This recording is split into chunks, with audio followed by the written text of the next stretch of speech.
Okay, guys, I'm here to give my review of this week's Monday Night Raw. I'll also have my SmackDown review later tonight. So, uh, this was the go-home show to Clash of Champions, the September the 19th, 2016 edition of Raw. We open with Roman Reigns coming to the ring, but before he can even get two words out, Cedric McMahon comes to the ring and says that we need to start the show, which then Mick Foley comes out. So if they need to start the show, they're opening by wasting 20 minutes of our time. Kevin Owens comes out. Mick Foley says that Seth Rollins and Rusev's punishment for interfering in last week's main event is a match of each other. He gives Roman Reigns a shot at the U.S. Championship at Clash of Champions. And he makes Roman Reigns versus Kevin Owens for the main event. And he makes it a steel cage match, which doesn't even make any sense. Because you'd want to protect Kevin Owens before this big championship match he has this at Clash of Champions.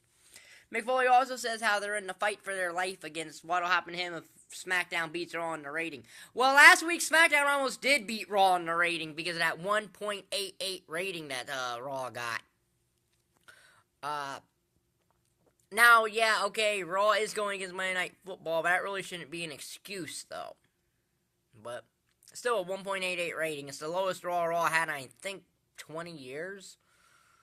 In nearly 20 years, I think that's the lowest rating it's had in a while. So the opening match is Seth Rollins and Rusev. In an okay match, it goes to a double countout. Seth Rollins jumps off the announcer's table. They spend the night, of course, hyping up the Cruiserweights, who debuted later. Braun Strowman had another match against Sin Cara and defeated Sin Cara. Nia Jax had another squash match and defeated and won that squash match. Or she may not have a squash match, but I think she did. Well, anyway, I know she's facing Lisa Fox at the kickoff show for Clash of Champions. Again, this is not going to be a full segment-by-segment review, so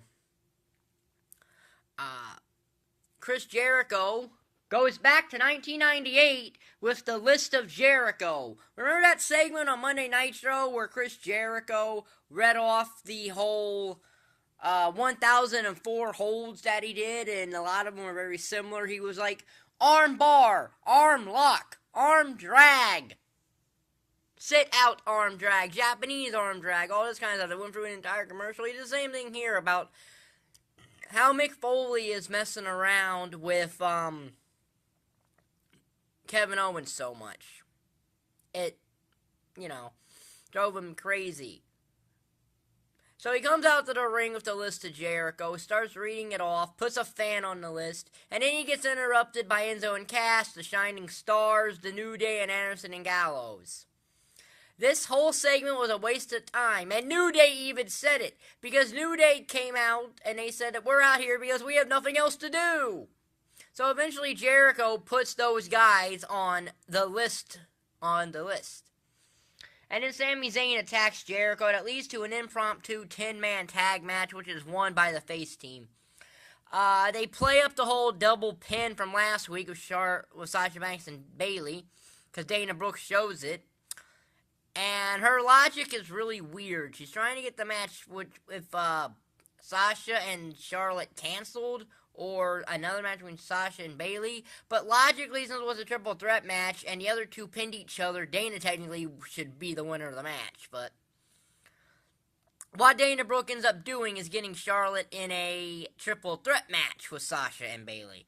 Now, I'm sure that if Becky Lynch was on Raw, this would be the Four Horsewoman Fatal 4-Way from an NXT TakeOver a couple of years ago.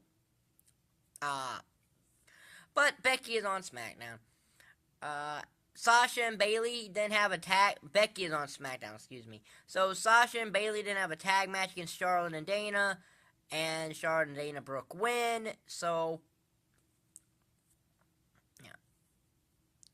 The Cruiserweights arrived in a fatal four-way match to see who's going to face TJ Perkins, the new Cruiserweight champion at Clash of Champions. And when did you know they don't even have TJ Perkins on this show? Apparently he was on the kickoff show, which I don't care. I don't watch the kickoff. I don't even watch Talking Smack when I watch the Raw kickoff show. He was barely on there, but he didn't have him appear on Raw. He didn't appear on Raw. And it was this match is a fatal four-way match with Rick Swann, Cedric Alexander, Grand Metalik, and Brian Kendrick. I think this was a good match, but Brian Kendrick is doing a kind of Dean Malenko Cruiserweight style, which I like with the Cruiserweight style.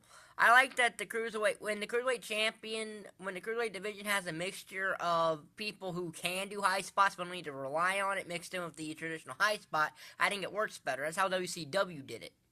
That's how WCW's Cruiserweight division ended up working for a while, because of people like Dean Malenko and Eddie Guerrero and whatnot.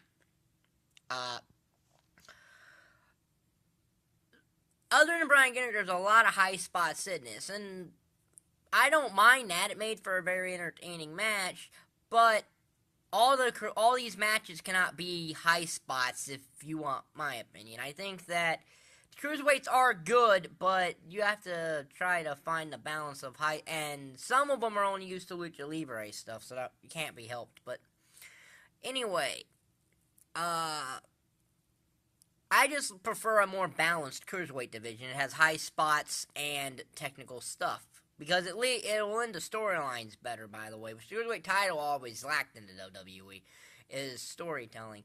Brian Kendrick, though, wins with the Captain Hook. Wasn't that with the Captain's Hook? Wasn't that called the Bully Choke during the Cruiserweight Classic? Anyway, he's going to go and face TJ Perkins at Clash of Champions. And yes, it should have been him or Grand Metalik. And since Kendrick is the veteran of the Cruiserweight division, TJ Perkins beating him means more. But I think the second match for the Cruiserweight Championship at Hell in a Cell should be TJ Perkins and Grand Metalik. Because Grand Metalik, by virtue of being the runner-up to TJ Perkins, should get a Cruiserweight Championship match. So, the main event, the cage match between Roman Reigns and Kevin Owens. Okay match. Roman Reigns won. Rusev and Owens beat up Reigns, and Seth Rollins made the save. So it looks like you're going to be getting a mini Shield reunion of it coming up. And we still had no Triple H, but you did have a segment where Stephanie was doing a hypothetical about why Triple H might have turned on Seth Rollins. But until we get something from Triple H himself. So really, I think the Cruiserweight division was the best thing on this show, and the rest of this show kind of faltered. Well, excuse me. So, that's just the way it is. SmackDown has been a better product recently. But I was entertained with Raw a little bit, but I don't necessarily know if I think it was better than SmackDown. When I do my SmackDown review later, I'll tell you. So, if you like this review video, like button is down there, subscribe button is down there, and thank you for watching. Bye.